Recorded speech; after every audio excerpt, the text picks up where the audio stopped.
दोस्तों स्वागत है आपका बिहार न्यूज़ में। दोस्तों मैं हूं फिरदौस गनी और आप देख रहे हैं केडीबी लाइव। दोस्तों आज हो चुका है 4 फरवरी 2022। तो आज की बिहार की टॉप न्यूज़ लेकर आए हैं आपके लिए। दोस्तों वीडियो स्टार्ट करने से पहले आपसे रिक्वेस्ट है, अगर आप नए आए हैं इस चैनल पर तो फिर चैनल को सब्सक्राइब करके बेल आइकन को भी प्रेस कर दीजिए और साथ में वीडियो को लाइक कर दीजिए, अपने दोस्तों के साथ शेयर भी कीजिए। तो चलिए दोस्तों स्टार्ट करते हैं आज की पूरे बिहार की टॉप न्यूज़। दोस्तों बिहार में लाखों राशन कार्ड रद्द हो जाएंगे और अनाज नहीं मिलेंगे। जी हाँ, मामला क्या है तो चलिए बात करते हैं विस्तार से। तो एक राशन कार्ड पर 20 से अधिक पारिवारिक सदस्यों के नाम के कारण राज्य के यानी कि बिहार के करीब 3 लाख राशन कार्ड संदेह के घेरे में आ गए हैं। खाद्य एवं उपभोक्ता संरक्षण विभाग ने इन राशन कार्ड वाले परिवारों को सत्यापन का आदेश दिया है। सभी जिलों को कहा गया है कि यदि पारिवारिक सदस्यों का सत्यापन नहीं होता है तो फिर इन राशन कार्ड को रद्द किया जाएगा। विभागीय आदेश के आलोक में जिले में ऐसे राशन कार्डधारी परिवारों की सूची बनाई गई है। मुजफ्फरपुर जिला में करीब 10,000 राशन कार्ड ऐसे हैं जिन पर पारिवारिक सदस्यों की संख्या 20 से लेकर के 35 तक है। आज के दौर में एक परिवार के राशन कार्ड में 20 सदस्यों के नाम शामिल होना आश्चर्य का विषय है। जब विशेष कार्य पदाधिकारी ने सभी एसडीओ को इनका सत्यापन करने को कहा है। कहा गया है कि इन संदिग्ध राशन कार्ड की जांच की जाए। यदि पारिवारिक सदस्यों के नाम सही नहीं पाए जाते हैं तो फिर इन राशन कार्ड को रद्द करने की कार्रवाई की जाए। यह राशन कार्ड सत्यापन के लिए सभी एसडीओ को 15 दिन का समय दिया गया है। दोस्तों बात करते हैं कि बिहार के गोपालगंज की एक लड़की को अगवा करके नेपाल में बेच दिए जाने का सनसनीखेज मामला सामने आया है। पीड़ित लड़की के बयान पर पुलिस ने एक आरोपी को गिरफ्तार कर लिया है। गिरफ्तार शख्स संजय पटेल है जो विशंभरपुर बाजार का रहने वाला बताया जा रहा है। जब पीड़िता के मुताबिक आरोपी ने पहले उसे अपने प्रेम जाल में फंसाया और उसे ले जाकर के नेपाल में बेच दिया, जहां से वह किसी प्रकार अपने घर पहुंची और परिजनों को अपनी आप बीती सुनाई। बताया जा रहा है कि 16 वर्षीय किशोरी को संजय पटेल ने पहले तो अपने प्यार के जाल में फंसाया और फिर शादी करने की बात कहकर के महीनों तक शारीरिक शोषण करता रहा। इसी दौरान आरोपी युवक लड़की को यूपी के तमकोही शहर ले गया और 35,000 रुपए में उसे बेच दिया। मानव तस्कर पीड़ित लड़की को बंधक बना करके नेपाल ले गए और वहां देह व्यापार के काले कारोबार में ढकेल दिया। जहां पीड़िता की माने तो नेपाल में उसे एक कमरे में कैद करके रखा जाता था और सिर्फ खाना खाने के लिए उसे बाहर निकाला जाता था। एक दिन मौका पाकर के किशोरी वहां से भाग निकली और किसी तरीके से अपने घर पहुंचकर परिजनों को घटना की जानकारी दी, जिसके बाद लड़की के परिजनों ने थाने में केस दर्ज कराया है। दोस्तों पूर्णिया से भाजपा विधायक रहे राजकिशोर केसरी हत्याकांड मामले में बड़ी खबर सामने आई है। इस हत्याकांड में दोषी रूपम पाठक को पैरोल पर रिहा किया गया है। जब रूपम पाठक को सीबीआई की विशेष अदालत ने उम्र कैद की सजा सुनाई थी। जब विधायक हत्याकांड 2011 में सामने आया था, जब विधायक उन्हें चाकू मार करके मौत के घाट उतार दिया गया था। रूपम पाठक को इसमें सीबीआई की विशेष अदालत ने दोषी करार दिया था। जानकारी के मुताबिक 11 साल पहले जनवरी 2011 में पूर्णिया के खजांची हाट थाना क्षेत्र में विधायक की हत्या चाकू मारकर कर दी गई थी। यह हत्याकांड काफी चर्चित रहा और इसका काफी विरोध भी हुआ था। मुख्यमंत्री नीतीश कुमार ने इस हत्याकांड में सीबीआई जांच की सिफारिश की थी। उम्र कैद की सजा काट रही रूपम पाठक को बेटी की शादी के लिए 15 दिनों के लिए सुप्रीम कोर्ट ने पैरोल पर रिहा किया है। मीडिया रिपोर्ट्स की माने तो रूपम पाठक ने पूर्णिया के विधायक राजकिशोर केसरी की हत्या उनके आवास पर ही समर्थकों के सामने ही कर दी थी। जब विधायक अपने आवास पर समर्थकों के साथ ही बैठे थे, बताया जाता है कि रूपम पाठक चादर लपेट करके आई थी और विधायक से जरूरी कहते हुए वहां से उठा करके थोड़ा बगल में ले गई थी। जहां आरोप है कि इसी दौरान उन्होंने अचानक चाकू उनके पेट में घोंप दिया। जब विधायक ने इलाज के दौरान दम तोड़ दिया था। दरअसल दिवंगत विधायक केसरी पर एक लड़की के साथ गलत काम करने का गंभीर आरोप था और पीड़ित लड़की रूपम पाठक की बेटी थी। इसी वजह से रूपम पाठक ने बेटी के उत्पीड़न का बदला लेने के लिए राजकिशोर केसरी की हत्या कर दी थी। दोस्तों बात करते हैं कि बिहार के साथ फिर से धोखा हो गया है। जब बजट में ना तो विशेष राज्य का दर्जा मिला है और न ही स्पेशल पैकेज। जब बिहार की 3 विशेष मांगों पर साल 2022-23 का केंद्रीय बजट मौन है। इनमें विशेष राज्य का दर्जा, विशेष आर्थिक सहायता और कर्ज लेने की सीमा बढ़ाने के बारे में किसी प्रावधान का उल्लेख यानी कि जिक्र बजट में नहीं है। साथ ही बजट में नदी जोड़ योजना का जो प्रावधान किया गया है उसमें राज्य की महत्वाकांक्षी कोसी मेची परियोजना को शामिल नहीं किया गया है। इसके अलावा नए बजटीय प्रावधान से बिहार में फल सब्जी उत्पादकों को पैकेज मिलने के आसार बने हैं। किसानों की आमदनी बढ़ाने की इस योजना के तहत केंद्र सरकार ने बिहार में चल रही जैविक कॉरिडोर योजना को अपना लिया है। देश में गंगा किनारे के 5 किलोमीटर क्षेत्र में जैविक कॉरिडोर बनाने की केंद्र की योजना है। इससे बिहार की जैविक कॉरिडोर योजना को विस्तार मिलेगा। साथ ही इस पर खर्च होने वाली राशि में भी केंद्रीय सहायता मिलने की उम्मीद बढ़ी है। इस कॉरिडोर में मुख्य सब्जी का उत्पादन को बढ़ावा देने की योजना है। दोस्तों बात करते हैं कि बिहार में शराबबंदी कानून को सख्ती से लागू करने के लिए नीतीश सरकार एक के बाद एक फैसले ले रही है। वहीं अब मुखिया जी ने भी बिहार सरकार के शराबबंदी कानून को सफल बनाने के लिए पहल करना शुरू कर दिया है। यह बिहार के सहरसा जिले के महिषी प्रखंड की वीर गांव पंचायत की महिला मुखिया अर्चना आनंद ने शराबबंदी को सफल बनाने के लिए अनोखी पहल की है। उन्होंने उनकी पंचायत में शराब बेचने और शराब पीने वालों की सूचना देने वाले व्यक्ति को 5100 रुपये नगद इनाम स्वरूप देने की घोषणा की है। महिला मुखिया के इस अनोखे पहल की सभी जगह खुल करके तारीफ हो रही है। वहीं पंचायत में भी इस घोषणा का व्यापक असर देखने को मिल रहा है। इस संबंध में बात करते हुए महिला मुखिया ने कहा कि 25 जनवरी को एक महिला उनके घर पर रोती हुई आई और बताया कि उसके पति ने शराब के नशे में उसकी बहुत पिटाई की है। ऐसे में इस मामले पर उन्होंने संज्ञान में लिया और 26 जनवरी को यह घोषणा कर दी कि जो व्यक्ति शराब बेचने वालों और फिर पीने वालों की जानकारी देगा उसे 5100 रुपये का इनाम दिया जाएगा। साथ ही उनकी पहचान भी गुप्त रखी जाएगी। वहीं शराब पीने वालों के खिलाफ कठोर कार्रवाई की जाएगी। दोस्तों बात करते हैं कि देश भर में वन नेशन वन रजिस्ट्रेशन का प्रावधान लागू होगा। भूमि सुधार की दिशा में पहल करते हुए सरकार ने आम बजट में महत्वपूर्ण प्रावधान किए हैं। यह राज्यों में भूमि संबंधित विवादों की बढ़ती संख्या पर काबू पाने के लिहाज से यह प्रावधान काफी कारगर साबित होगा। केंद्रीय वित्त मंत्री निर्मला सीतारमण ने कहा है कि इससे शहरी और ग्रामीण दोनों जगहों पर भूमि की अपनी अलग पहचान निश्चित की जाएगी। यह जमीन से संबंधित विवाद और फर्जी बेनामी जैसे अबूझ पहली से निपटने के लिए वन नेशन वन रजिस्ट्रेशन का प्रावधान देश भर में लागू हो जाएगा। इसके लिए राज्य भी सहमत हो चुके हैं। इसके लिए एक खास सॉफ्टवेयर से national genetic document registration system को जोड़ दिया जाएगा। देश में ज्यादातर राज्यों में भूमि दस्तावेजों का कंप्यूटरीकरण का काम पूरा हो चुका है। उन्हें अब सूचना प्रौद्योगिकी से लिंक कर दिया जाएगा। इसके लिए डिजिटलीकरण के प्रति लोगों को जागरूक भी किया जाएगा। दोस्तों बात करते हैं कि बिहार में शराबबंदी के बीच शहर शहर जहरीली शराब से मौत के तांडव जारी है। इस बीच सभी जिला के पुलिस के साथ साथ उत्पाद विभाग भी सरकार के शराबबंदी अभियान को सफल बनाने के लिए जी तोड़ मेहनत का दावा कर रहे हैं। मगर कुछ जिलों के लिए शराबबंदी अन्य राज्यों के बॉर्डर से सटे होने के कारण चुनौती बना हुआ है, जबकि बारसोई अनुमंडल का इलाका बंगाल से जुड़ा हुआ है। इसीलिए यहाँ उत्पाद विभाग के लिए दोहरी चुनौती रहता है। हालांकि गंगा जल मार्ग और फिर दियारा इलाकों में उत्पाद विभाग के मुस्तैदी से शराब तस्कर पर लगाम लगाने की चर्चा तो है, मगर बंगाल के सीमा से सटे कुछ इलाकों में अब भी देसी शराब बनाने की तस्वीरें सामने आई है। तस्वीरें आजमनगर थाना क्षेत्र के देवगांव पंचायत के बजियातपुर गांव की है, जहां धधकती भट्टी पर देसी शराब खौल रहा है। स्थानीय राजनीतिक पार्टी से जुड़े लोग ऐसी तस्वीर के आधार पर शराबबंदी पर सवाल उठा रहे हैं। लोगों का कहना है कि शराब के कारोबार से जुड़े लोगों को अब तक वैकल्पिक रोजगार नहीं मिलने से वे लोग अब भी चोरी छिपे शराब के व्यवसाय से जुड़े हुए हैं। दोस्तों बात करते हैं कि नरेंद्र मोदी की सरकार ने दुनिया की दिग्गज कंपनी गूगल, फेसबुक और ट्विटर को फटकार लगाई है।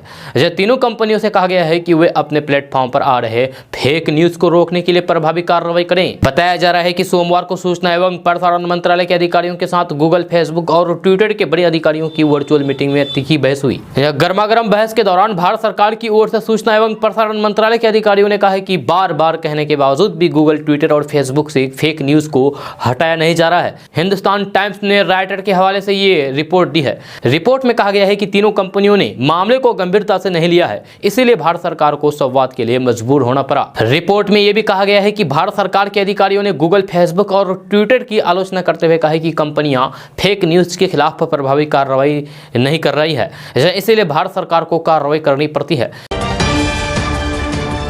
दोस्तों बात करते हैं कि बिहार के भागलपुर में एक स्कूल से एक खबर सामने आ रही है, जहां इंटर बोर्ड की परीक्षा देने आई छात्रा ने एक बच्ची को जन्म दिया। जानकारी के अनुसार परीक्षा के बीच में ही यूज दर्द उठा। इसके बाद केंद्र निदेशक ने सरकारी एम्बुलेंस बुलाकर के सदर हॉस्पिटल भेजा गया, जहां उसने एक बेटी को जन्म दिया। जहां भागलपुर में इंटर बोर्ड की परीक्षा देने आई छात्रा ने बुधवार को एक बच्ची को जन्म दिया है। जहां सुखराज राय उच्च विद्यालय नाथनगर की छात्रा रूपा कुमारी दूसरी पाली में इंटर मुस्लिम उर्दू हाई स्कूल में परीक्षा परीक्षा देने पहुंची थी, जहां परीक्षा के बीच ही उसे दर्द उठा। जब पूछने पर पता चला कि वह प्रेग्नेंट है। इसके बाद केंद्र निदेशक ने सरकारी एम्बुलेंस बुला करके सदर अस्पताल भिजवा दिया। वहां डॉक्टरों ने सुरक्षित प्रसव कराया। उसने 3 किलो की स्वस्थ बच्चे को जन्म दिया है। जब बच्चे के जन्म पर एग्जाम सेंटर पर ही जलेबियां बांटी गई, वहीं डीईओ ने उसे जून में होने वाली विशेष परीक्षा में शामिल होने की अनुमति भी दे दी है। दोस्तों, बात करते हैं कि कांग्रेस के पूर्व अध्यक्ष राहुल गांधी ने संसद में राष्ट्रपति के अभिभाषण पर बुधवार को चर्चा के दौरान केंद्र सरकार को आड़े हाथों लिया है। उन्होंने इस दौरान सरकार पर कई मुद्दे पर निशाना साधा है। उन्होंने अपने भाषण में बेरोजगारी, गरीबी और फिर चीन पाकिस्तान से संबंधित मुद्दों को उठाते हुए कहा कि देश को शहंशाह की तरह चलाने का प्रयास हो रहा है। इस दौरान उन्होंने कहा कि केंद्र सरकार की नीति के कारण ही आज पाकिस्तान और चीन एक साथ आ गए हैं। राहुल गांधी ने सरकार के लिए कहा है कि आप खतरे से खेल रहे हैं, आप खतरे को हल्के में मत लीजिए, मेरी सलाह है कि आप रुक जाइए। इसके बाद उन्होंने अपने परिवार का भी जिक्र किया है। उन्होंने कहा है कि मेरे परनाना यानी कि जवाहरलाल नेहरू ने इस देश की आज़ादी के लिए 15 साल जेल में बिताए हैं। मेरी दादी इंदिरा गांधी के सीने पर 32 गोलियां दागी गई। मैंने अपने पिता के चीथड़े को मुखाग्नि दी। इस देश को मैं तुमसे ज्यादा जानता हूं, इसलिए अनुरोध कर रहा हूं कि ये घटिया स्तर की राजनीति बंद कर दो। राहुल गांधी ने इस दौरान कहा है कि इस समय 2 हिंदुस्तान बन रहे हैं, एक अमीरों का हिंदुस्तान और दूसरा गरीबों का हिंदुस्तान। इन दोनों हिंदुस्तानों के बीच में खाई बढ़ती जा रही है। गरीब हिंदुस्तान के पास आज रोजगार नहीं है।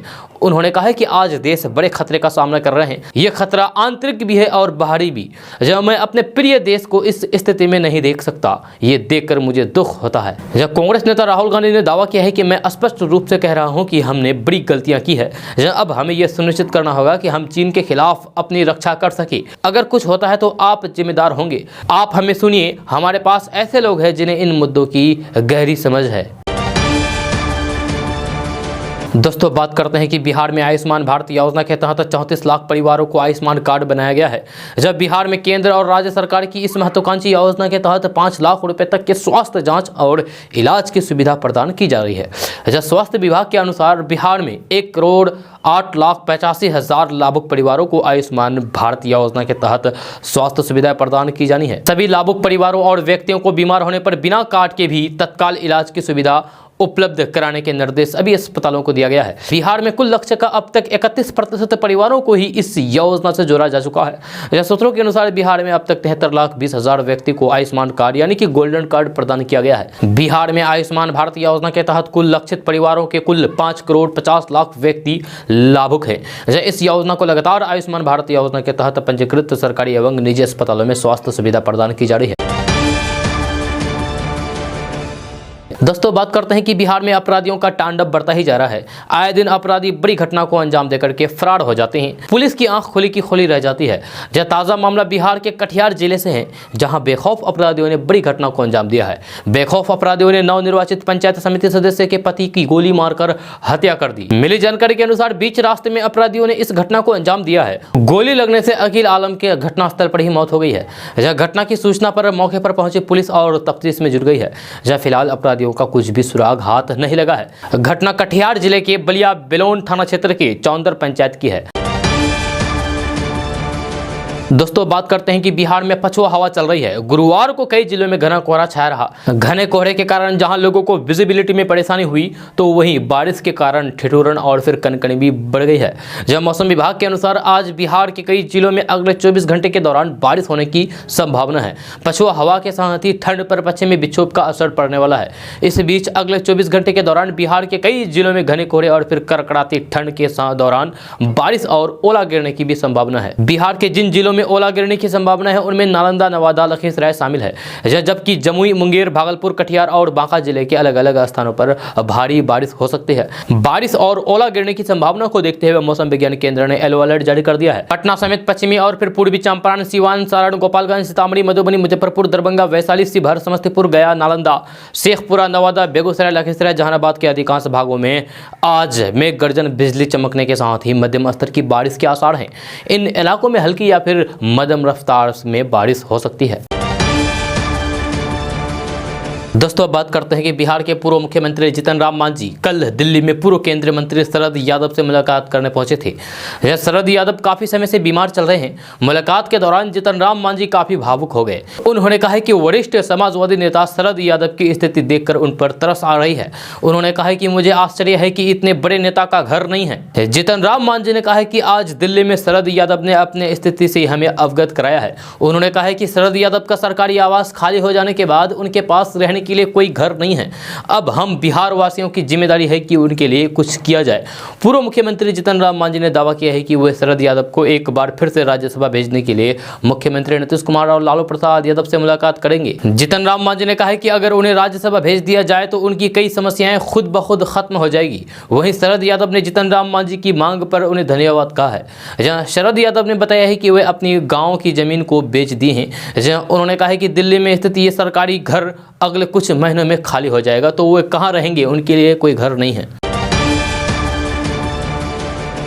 दोस्तों बिहार में एनडीए में अलग थलग कर दिए गए मुकेश सहनी ने नया दांव खेला है। मुकेश सहनी ने मुख्यमंत्री नीतीश कुमार को पत्र लिखा है। पत्र में मांग की गई है कि बिहार विधान परिषद में आरक्षण लागू किया जाए। आपको बता दूं कि बिहार विधान परिषद में अब तक विधानसभा या फिर लोकसभा की तरह अनुसूचित जाति और जनजाति के लिए आरक्षण लागू नहीं है। वीआईपी पार्टी के अध्यक्ष और नीतीश सरकार में मंत्री मुकेश सहनी ने बिहार के मुख्यमंत्री नीतीश कुमार को पत्र लिखा है। पत्र में कहा गया है कि बिहार विधान परिषद में जाने वाले जनप्रतिनिधियों में समाज के सभी वर्ग के लोगों को प्रतिनिधित्व नहीं मिल रहा है। एमएलसी के चुनाव में आरक्षण की कोई व्यवस्था लागू नहीं है। मुकेश सहनी ने कहा कि बिहार में सामाजिक न्याय के पितामह कर्पूरी ठाकुर का भी सपना था कि समाज के सभी वर्गों को उचित प्रतिनिधित्व मिले। मुकेश सहनी ने नीतीश कुमार को लिखे पत्र में कहा गया है कि वे समाज के सभी वर्गों को साथ लेकर के चलना अपनी जिम्मेदारी समझें और बिना कोई देर किए बिहार विधान परिषद में आरक्षण लागू कराएं। दोस्तों बात करते हैं कि बिहार के पटना, बक्सर, पूर्णिया सहित सभी जिलों में रहने वाले बहुत से लोग ये जानना चाहते हैं कि बिहार के बाप दादा की संपत्ति पर किसका कितना अधिकार होता है। अभी इसी विषय में कानून के जानकारों के अनुसार जानने की कोशिश करेंगे कि बाप दादा की संपत्ति पर किसका कितना अधिकार होता है। तो आइए जानते हैं इसके बारे में विस्तार से। तो पटना, बक्सर, पूर्णिया, अररिया, कटिहार, किशनगंज सहित सभी जिलों में बाप दादा की संपत्ति पर किसका अधिकार होता है, ये भी जानने की कोशिश करेंगे। तो बात करते हैं कि बिहार के सभी जिलों में बाप दादा की संपत्ति अगर पुश्तैनी हो तो उस पर बेटा या फिर बेटी का अधिकार जन्म से निश्चित होता है। आपको बता दूं कि किसी भी तरह की पुश्तैनी जमीन पर जितना अधिकार एक बेटा का होता है उतना ही अधिकार बेटी का भी होता है। बेटी जब चाहे उस संपत्ति पर अपने हिस्से का दावा कर सकती है। एक शादीशुदा बेटी का भी बाप दादा की संपत्ति में बराबर का हिस्सा होता है। इस हिस्से से कोई भी उसे वंचित नहीं कर सकता है। जब वहीं बाप दादा ने खुद की कमाई से कोई संपत्ति बनाई है तो फिर उनके जीवन रहने तक कोई भी व्यक्ति उस संपत्ति पर दावा नहीं कर सकता है। अगर बाप दादा ने एक से अधिक शादियां की है तो फिर उनके बच्चे भी उनके पुश्तैनी संपत्ति पर हिस्से का दावा कर सकते हैं। दोस्तों बात करते हैं कि बिहार में रहने वाले लोगों के लिए अच्छी खबर सामने आ रही है। ताजा रिपोर्ट्स के मुताबिक पटना, दरभंगा, बक्सर सहित बिहार के सभी जिलों में नई गाड़ी खरीदने पर टैक्स में 25% की छूट मिलेगी। इसको लेकर बिहार सरकार के द्वारा दिशा निर्देश जारी किया गया है। खबर के अनुसार पुरानी और अनफिट गाड़ी को कबाड़ में स्क्रैप कराने पर निजी गाड़ी मालिकों को 15 साल तक मोटर वाहन कर में 25% की छूट मिलेगी।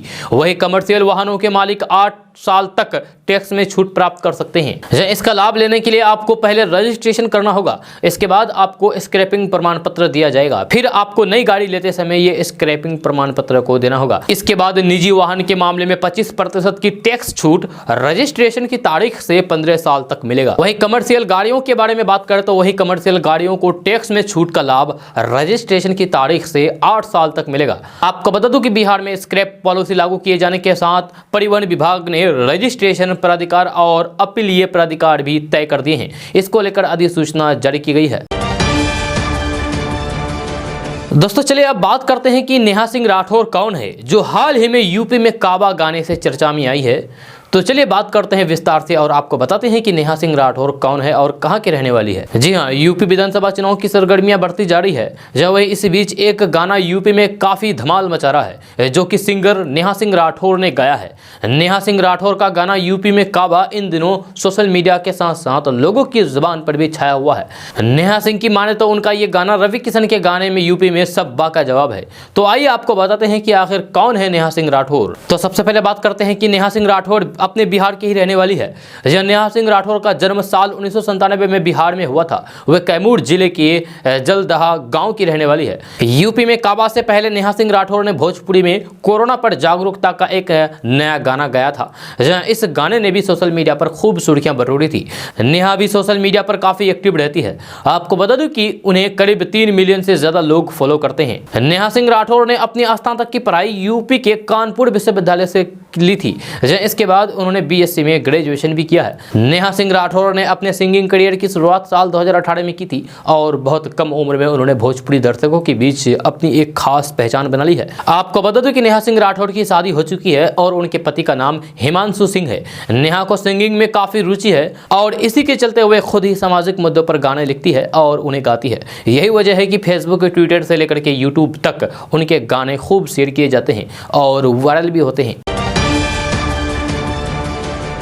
दोस्तों बात करते हैं कि कोसी क्षेत्र के अंतर्गत सहरसा, सुपौल और मधेपुरा जिले के कुल 30 कुख्यात चिन्हित अपराधियों की सूची डीआईजी ने जारी किया है। सभी अपराधियों के ऊपर हत्या, लूट, डकैती, रंगदारी एवं आमर्स एक्ट के कई मामले दर्ज हैं, जब वे सभी अपराधी फिलहाल जेल से बाहर हैं। कोसी प्रमंडल के डीआईजी शिवदीप लांडे के निर्देश एवं तीनों जिले के एसपी से मिली अपराधियों की सूची के आधार पर उनके द्वारा पहले लिस्ट जारी की गई है। यह सभी 30 मोस्ट वांटेड कुख्यात अपराधी हैं। इन सभी अपराधियों को उनके कार्य योजना के तहत गिरफ्तारी करने के लिए पुलिस अधीक्षकों को निर्देश दिया गया है। जहां उन्होंने बताया है कि प्रमंडल के तीनों जिलों की 30 कुख्यात अपराधियों की सूची बनाई गई है। सभी की गिरफ्तारी के लिए संबंधित एसपी को निर्देश दिया गया है। जल्द ही उनकी गिरफ्तारी होगी, उन्हें जेल भेजा जाएगा।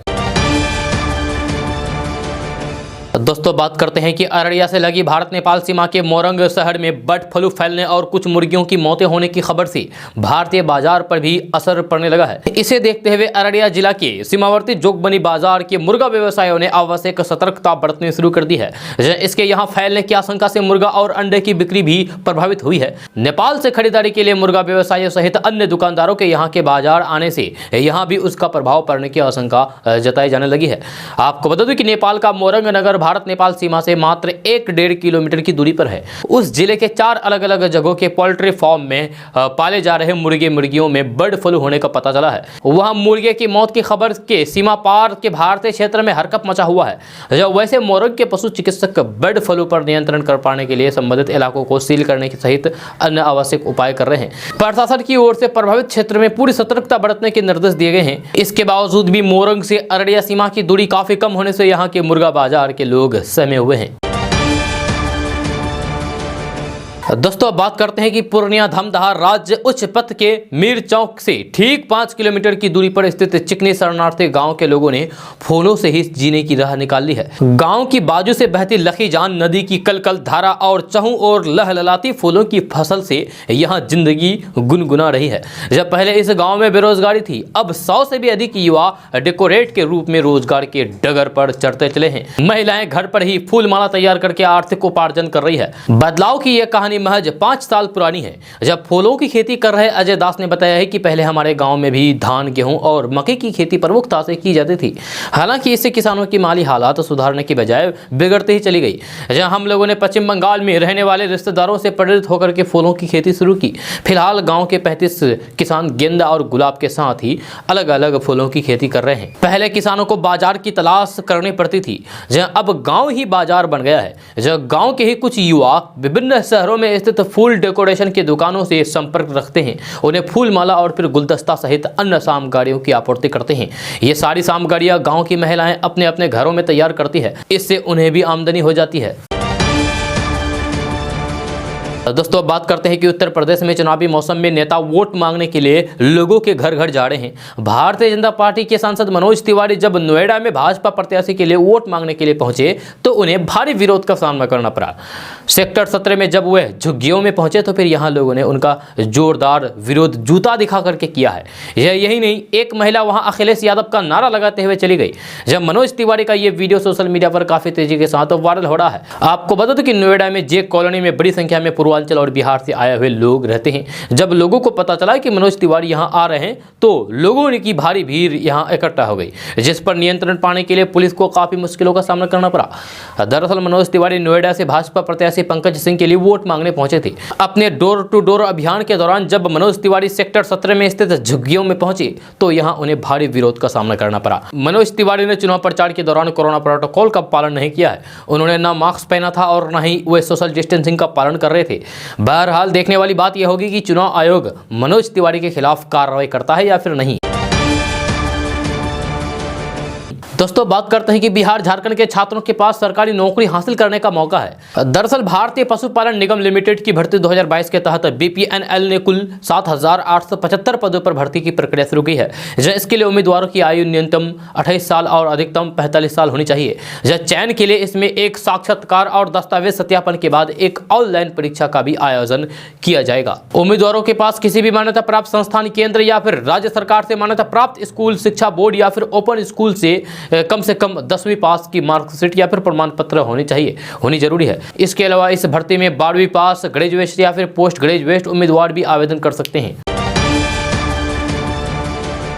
दोस्तों बात करते हैं कि बिहार में इंटरमीडिएट की परीक्षा के तीसरे दिन नकल के जुर्म में 103 परीक्षार्थी निष्कासित किए गए हैं। इसके साथ ही दूसरे के बदले परीक्षा देते 16 मुन्ना भाई भी पकड़े गए हैं। दूसरे के बदले परीक्षा देते 14 मुन्ना भाई सिर्फ भागलपुर में पकड़े गए हैं। एक मुन्ना भाई नालंदा और जहानाबाद में पकड़ा गया है। नकल के जुर्म में सबसे ज्यादा 30 परीक्षार्थी नालंदा जिले में परीक्षा से निष्कासित किए गए हैं। दूसरा स्थान पर वैशाली रहा है। तीसरा स्थान पर सारण है, जहाँ 10 परीक्षार्थी परीक्षा में नकल करते हुए पकड़े जाने के बाद निष्कासित हुए हैं। भोजपुर, मधेपुरा एवं जमुई से 7-7, सुपौल एवं रोहतास से 5-5, बेगूसराय एवं शेखपुरा से 4-4, पटना, गया एवं खगड़िया से 3-3, भोजपुर एवं लखीसराय से 2-2 तथा अरवल, बांका, सीतामढ़ी, बेगूसराय एवं नवादा से 1-1 परीक्षार्थी निष्कासित किए गए हैं।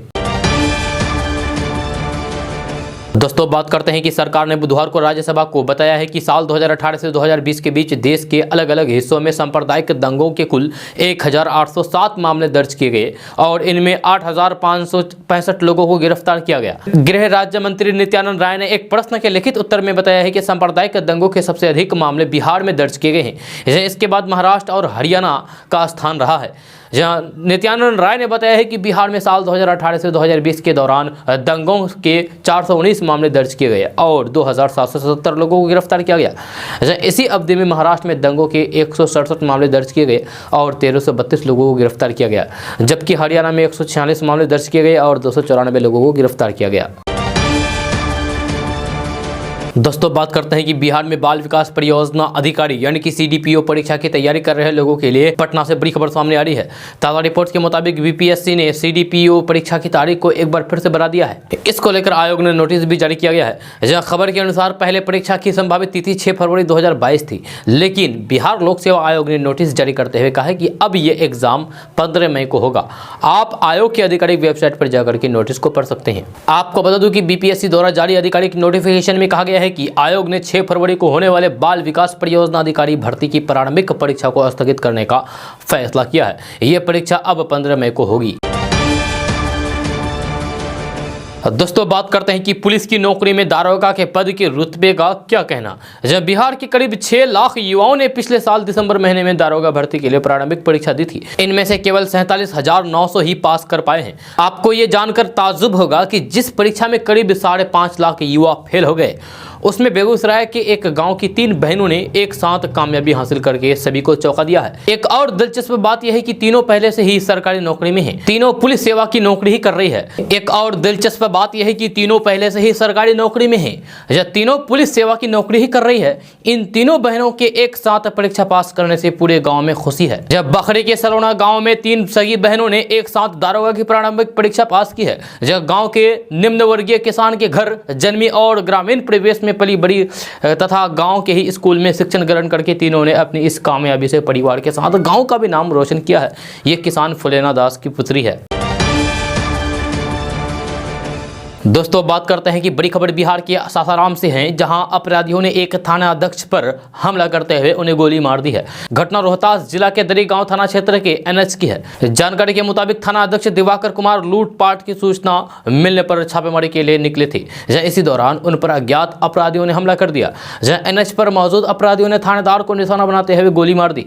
जब गोली लगने से थानेदार जख्मी हो गए हैं। घायल हुए थाना अध्यक्ष दिवाकर कुमार को आनंद फानंद में इलाज के लिए अस्पताल लाया गया, जहां से उनको बेहतर इलाज के लिए वाराणसी रेफर किया गया है। दोस्तों बात करते हैं कि जमुई के सांसद और लोजपा रामविलास के अध्यक्ष चिराग पासवान ने नीतीश सरकार पर हमला करने का कोई भी मौका नहीं छोड़ते हैं, जहां उन्होंने एक बार फिर से बिहार के सरकार पर निशाना साधा है, यानी कि नीतीश सरकार पर निशाना साधा है। चिराग पासवान ने नीतीश सरकार पर आरोप लगाते हुए कहा है कि बिहार में अपराध, भ्रष्टाचार और हत्या की वारदात चरम पर है। एक तरफ पूरा देश आज़ादी का 75वां वर्ष मना रहा है, तो दूसरी तरफ पूरे देश में बिहार का अपमान हो रहा है। सीएम नीतीश कुमार ने लोगों को जाति, धर्म, दलित, महादलित, पिछड़ा, अति पिछड़ा समाज में बांटने का काम किया है। चिराग पासवान ने कहा है कि एक तरफ पूरा देश आजादी का 75वां वर्ष मना रहा है, तो वहीं दूसरी तरफ पूरे देश में बिहार का अपमान हो रहा है। उन्होंने कहा है कि बिहार की सरकार केवल घोषणा की सरकार बनकर रह गई है। मुख्यमंत्री ने 3 डिसमिल जमीन एवं युवाओं को रोजगार देने का वादा किया था, जो कि पूरी तरीके से फेल हो गया है। बिहार में अपराध, भ्रष्टाचार चरम पर है, हत्या चरम पर है। यह शराबबंदी वाले बिहार में जहरीली शराब से मरने वाले खबरें प्रतिदिन हर दिन आ रही है। दोस्तों बात करते हैं कि बिहार के गोपालगंज में बदमाश इस तरीके से चोरी की घटना को अंजाम दे रहे हैं कि भगवान को भी नहीं छोड़ते हैं। घटना गोपालगंज के मंजागर थाना क्षेत्र के भटवलिया राम जानकी मंदिर की है, जहां चोरों ने राम जानकी मंदिर में रखी हुई प्राचीन काल की बेशकीमती राम जानकी की मूर्ति को चुरा लिया। गुरुवार की सुबह इसकी जानकारी मिलते ही इलाके के लोगों के बीच हरकंप मच गया। मंदिर से चोरी की गई दोनों राम जानकी की मूर्ति अष्टधातु से बनी थी। बताया जाता है कि गुरुवार की सुबह मंदिर में तैनात पुजारी हरेंद्र हर दिन की तरह पूजा पाठ करने के लिए पहुंचे थे। मंदिर के प्रांगण का गेट खोलने के बाद जब उनकी निगाह मंदिर के द्वार पर गई तो उनके होश उड़ गए। जब दरवाजे में लगा ताला टूटा हुआ था और दरवाजा खुला हुआ था, जब अंदर गए तो फिर देखा कि मंदिर के अंदर रखी प्राचीन काल की राम जानकी मूर्तियां अपने स्थान से गायब थी। इधर प्राचीन धातु की मूर्तियां गायब होने की जानकारी पुजारी ने स्थानीय थाने की पुलिस को दी। इसके बाद मंजागर थाना अध्यक्ष विशाल आनंद पुलिस बल के साथ पहुंचे। जब मंदिर को चारों तरफ से पुलिस ने घेर लिया और काफी देर तक पुलिस खेत और जंगल झाड़ियों में गायब हुई मूर्तियों को ढूंढने में जुटी रही, लेकिन किसी का सुराग नहीं मिला। दोस्तों बात करते हैं कि राष्ट्रीय जनता दल ने 10 फरवरी को पटना में राष्ट्रीय कार्यकारिणी की बैठक बुलाई है। इसमें पार्टी के राष्ट्रीय अध्यक्ष और पूर्व मुख्यमंत्री लालू प्रसाद यादव भी शामिल हो सकते हैं। इसमें अगले 6 से 8 महीनों में पार्टी में संगठनात्मक चुनाव और फिर सदस्यता अभियान की शुरुआत होगी। इसका समापन प्रदेश अध्यक्ष और राष्ट्रीय अध्यक्ष के चुनाव के साथ होगा। मतलब इस बैठक में राजद के नए राष्ट्रीय अध्यक्ष पर भी मोहर लगेगी। आपको बता दूं कि लालू प्रसाद यादव लंबे समय से बाहर हैं। ऐसे में पार्टी की सारी जिम्मेदारी लालू प्रसाद यादव के छोटे बेटे और नेता प्रतिपक्ष तेजस्वी यादव के कंधों पर है। लोग इन्हें अगले सीएम और पार्टी के राष्ट्रीय अध्यक्ष के रूप में देख रहे हैं। कई बार तो सत्ताधारी पार्टी के नेताओं ने भी ये कहा है कि तेजस्वी को अब पार्टी की कमान दे देनी चाहिए। ऐसे में अब कहा जा रहा है कि राष्ट्रीय कार्यकारिणी की बैठक में उनके नाम पर मोहर लग जाएगी। दोस्तों बात करते हैं कि धान खरीद में बिहार ने पिछला रिकॉर्ड ही तोड़ दिया है। 32 लाख मीट्रिक टन से भी अधिक धान खरीद हुई है। जब बिहार में उसना चावल मिलों की संख्या बढ़ेगी, साथ ही अरवा चावल मिलों को उसना में कन्वर्ट करने को लेकर के सरकार प्रेरित करेगी। जब बुधवार को मुख्यमंत्री नीतीश कुमार ने धान अधिप्राप्ति की अद्यतन स्थिति की जानकारी ली। जब विभाग की तरफ से मुख्यमंत्री को बताया गया है कि चरणबद्ध तरीके से धान अधिप्राप्ति की प्रक्रिया शुरू की गई है। किसानों को समय पर उनकी धान पैदावार का भुगतान किया जा रहा है। बैठक में सहकारिता विभाग के सचिव ने कहा है कि लक्ष्य के अनुरूप सभी जिलों से धान का क्रय किया जा रहा है। सहकारिता विभाग ने बताया है कि 61,000 मीट्रिक टन की रिकॉर्ड धान अधिप्राप्ति की गई है। दोस्तों आज का न्यूज़ बस यहाँ तक। कैसा लगा जरूर अपना सुझाव दीजिएगा नीचे कमेंट बॉक्स में कमेंट करके। अगर आप नए आए हैं चैनल पर तो फिर चैनल को सब्सक्राइब करके बेल आइकन को प्रेस कर दीजिए और साथ में वीडियो को लाइक कर दीजिए, अपने दोस्तों के साथ शेयर भी कीजिए। तो चलिए दोस्तों फिर मिलते हैं अगले वीडियो में, तब तक के लिए जय हिंद, जय बिहार।